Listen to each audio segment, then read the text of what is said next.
ako si Madam Sepa Maratigan, retired teacher. 2006 pa ako nag-retire. 2009 din ako ng aking pension.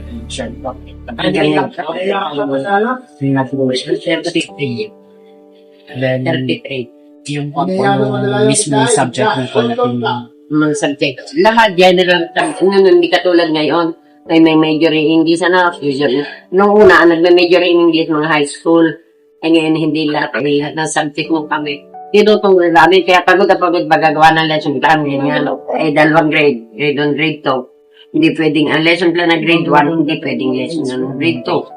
Ang good moral lang, yung good manners and right conduct, isang lesson plan. Dahil sabay-sabay silang tinuturuan. Dahil combination. Ako'y nagturo ng Karamagit ay mga 8 years. Sa mga ng grade 1 din. Ako'y 7. Ako'y nag-pupils doon ng 70 heads. 70 pupils. Single naman. Hindi, walang combination. Wala akong magturo. Pagkagayon. Dahil isang pagsasalita, is combination lang. Dahil mo. Ibang English ng grade 1, ibang English ng grade 2. Patay naman. Magbabalik ka na po doon sa back of my teacher. Kung ano yung mga bagay na nagmumpak sa iyo para magturo po? Alin? Para sa akin po, mga bagay na nagtulak ko sa iyo para magmumpak. Ako noon ay walang, ako tumira sa tao. Mahirap naman kami. Nagtitinda ako ng mga donut. Nagtitinda ako ng tao. Ng 8 years. Naglalaba ko, pinagmumulat na. Para lamang ako. Nag-Olympic ako, ang uniform ko, dalawa lang. 4 years, dalawang isang pansin ba, isang pangpasok. Tagkitagi na nga, may ganito. Ako, sorry, ay, nagsumikap. Talagang kahirap ng hindi maalam. Ako lang, pag-aaral akin yung nagkagmatay doon nila hindi ayaw. Ako ay tumira, wala kami nga mula makamot. Kaya ako nagsikap. At ako ay inangkay ng aking mga kaibigan na yun ang kuhanin na tuturo. Madaling daw makapagsanak buhay. Madaling humanap ng trabaho pag magtuturo. Kahit na ikaw ay ang height mo ay ganyan, kahit may kapansanan ka sa mata. Okay, hindi naman, meron naman disang may mga teachers na mga deputy of yan ang teacher ay walang pinipili basta teacher. Bakit pansak lang ako? Basta teacher. Doon po sa panahon ba ng pagtuturo niyo, ano po yung mga memorable lessons or experiences mo po as a teacher?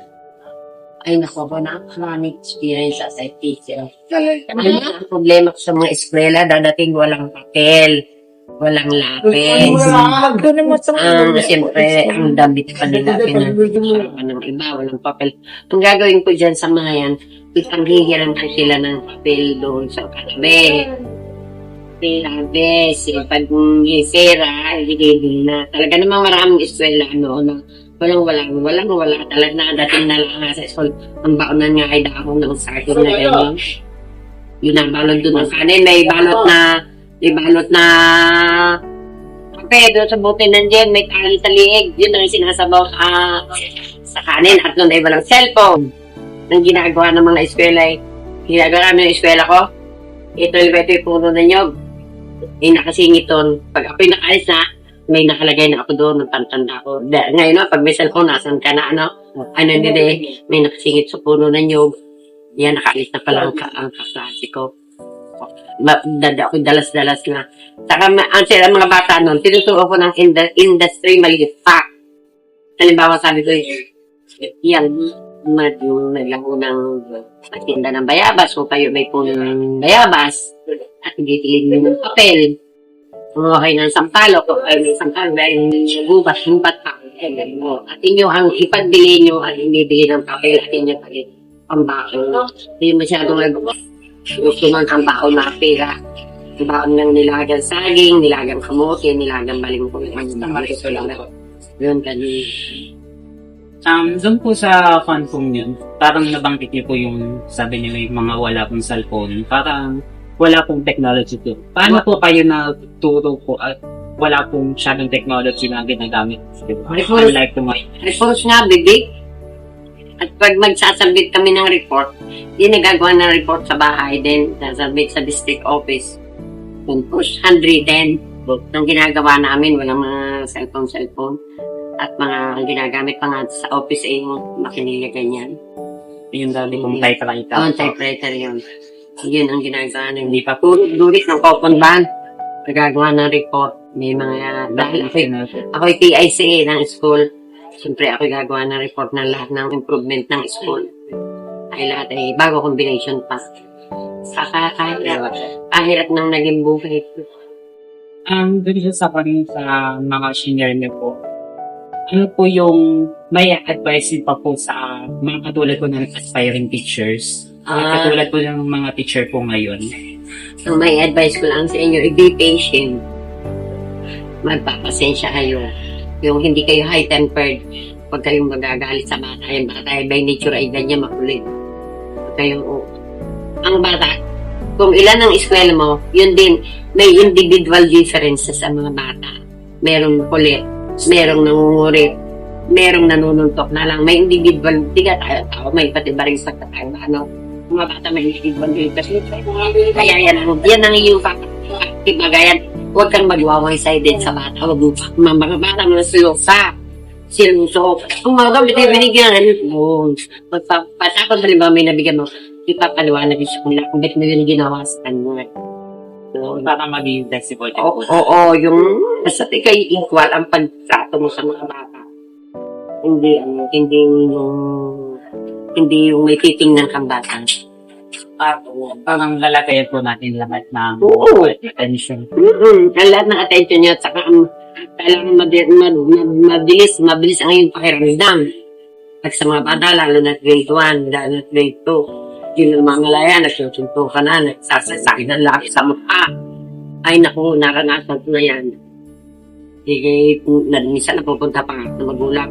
Ang sabi ko lang, Ining, pag hindi mo mapupuyod ang iyong buko, pagupitan mo, ay napuntahan ako ng kamay, lasingial mo sa amin. Bawal ka din pumasok na hindi pumutang mo ko. Hindi naman. Sabi ko lang, ay kuyo din. Huwag naman ganyan. Siyempre, nakakabala, gaya na sulat, gaya na nagaya sa mukha, hindi mo naman patuto. Saka ang bata, kailangan yan ang bata yung maliit pa lang. Tinitrain mo ng maghawak na lapis. Para ang muscle nila hindi manigas. So, may mga bata pa talaga ng ganito. I-train mo sa kanyang paghawak. Pag nagahawak nila ng mga clay, parang wala mga clay, di putik. Yan na. Pinitbas ang validate na yung mga paghawak na lapis. Para hindi manigas ang muscle yung bata. At saka para maging hilig nila yun. Yung pag-susulat, ganun, ganyan lang. Pag hindi mo, lalo na yun, daming technology ang hindi ko na maturunahin. Hindi ko na paano na natututo eh. Hindi ko mapandaisipin, marito ka mapandayin na bababasahin, hindi. Katulad yung sumabi niyo po kanina about sa magulang. Dapat, ano po yung maaari po niyang maituro sa aming family kung paano po mag-handle din po ng bukod po sa bata. Ay, sama-sama lang. Aba, uunawaan niyo sila. Lahat na sasabihin nila, tatanggapin mo muna, hindi yung pag dumating na kayo. May bisita pa ako mamaya. Sasalubungin mo na ng galit. Hindi. Tatanggapin mo pa rin sila ng kahit nasamahan loob mo, kahit minumura-mura na. Meron dadating dyan sa karsada, mag-aaway, dadating ang mataling magulang sa akin. Ako yung halos susunod pa na.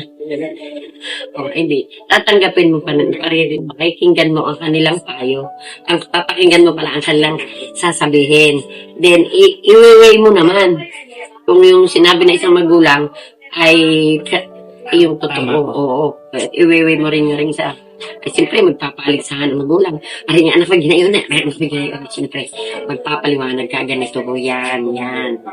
Huwag mong sasalubong din ang galit sa magulang.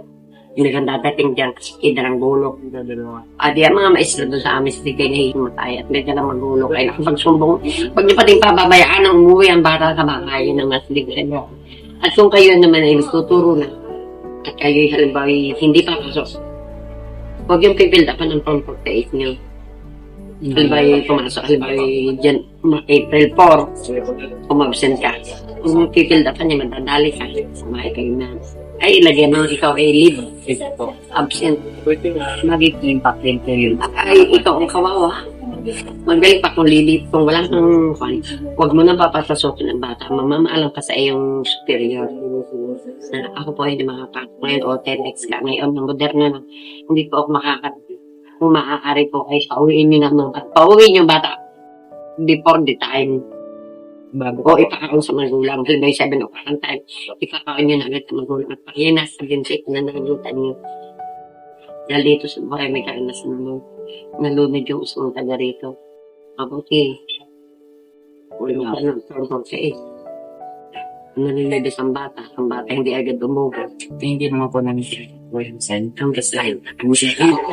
Saan wala ang pinta pom-pom-pom. Eh, siyempre, pag tatanggol pa ka ng sinagiin mo na ikaw ay po. Pinakamatira. Ang palaging yung kapakanan dyan sa pagtuturo ay ang mga bata. Hindi kapakanan mo muna. Mga bata muna yun muna sa mga bata. Dahil yan, ilan yan? 40 ang pupil mo. 40 ang pananagutan mo na magulang sa loob na ng paral na hindi tumanggap sa kinder ng hindi tama sa edad. Mananagot ka dyan, Prince. Tandyan. Yan, dagi ang kapakanan ng bata niyang at sige, so hindi ang kapakanan mo. Hindi ka sabi ni Sir noon na iba, sabi niya eh. Yung sinabi siya na bayan muna bago sarili kami pinaliliban ng ilog sa rumagit sa alim ng tubig. Ay, libanan nga kami. Ay, mga eskwela yung naghihintay eh. Sa rumagit naman eh, hindi naman ba, eh di sa dinadaanan eh ba. Sabi namin, bayan muna bago sarili. O di, ibanan kami kahit mo. Saan nalamat na lang din sa issue pa? Ay, sadya. At ang ng bata ng iyong isang patient dahil yun ang iyong profession. Ang nanagutan mo yung mga Maraming salamat. maraming salamat.